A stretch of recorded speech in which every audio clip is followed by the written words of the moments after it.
మా దేవ మీకు స్తోత్రములు కృతజ్ఞతలు చెల్లిస్తున్నాను ఆయన. మహాకాశములు నిన్ను పట్టజాలవు తండ్రి. ప్రభువా, ఈ శ్రేష్టమైన సమయంలో ఈ షాలేము ప్రార్థన మందిర ప్రతిష్ఠిత కార్యక్రమాన్ని ఇంత ఘనముగా మీరు జరిగించినందుకే స్తోత్రాలు చెల్లిస్తున్నాను. నా మందిరమును మీ మధ్య ఉంచెదను, నేను మీ మధ్య నడిచెదను అని మీరు ఇచ్చిన వాగ్దానాన్ని బట్టి స్తోత్రాలు తండ్రి. ఈ ప్రాంతంలో ఉన్న ప్రతి కుటుంబాన్ని మీరు దర్శించబోతున్నందుకే స్తోత్రాలు తండ్రి. ఒక దీప స్తంభముగానైనా ఈ షాలేము మందిరాన్ని ఇక్కడ ఉంచినందుకే స్తోత్రాలు తండ్రి.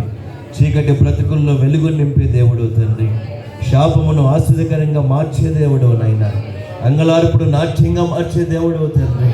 మీరు పొందిన దెబ్బల చేత స్వస్థతనిచ్చే దేవుడు నైనా.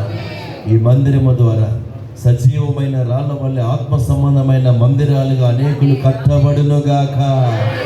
ఈ మందిరము అనేకులకు ఆశ్చర్యకరంగా ఉండునుగాక.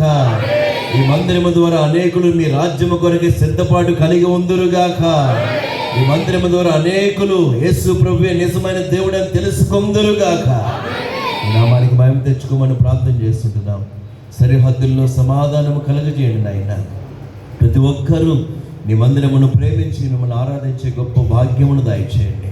దైవజనులు మేలయ్య గారు అయినా ఇక్కడ ఉన్న సేవకులందరిని బట్టి, జయరాజు గారు దైవజనులు వారి కుటుంబ పరిచయాన్ని బట్టి ఉంది నాయన. స్థానిక దైవజన సుదర్శనం అన్న గారు వారి కుటుంబాన్ని, సంఘాన్ని మీరు దీవించండి, మీరు మహిమ పొందమని కాజీపేట గుంటిపల్లి ప్రాంతంలోని ప్రతి కుటుంబానికి రక్షణ దయచేయమని ప్రార్థన చేస్తూ యేసు ప్రభువారి శ్రేష్టమైన ఘనమైన నామములో ప్రార్థించి స్తుతించి అడిగి వేడుకొనుచున్నాము తండ్రి.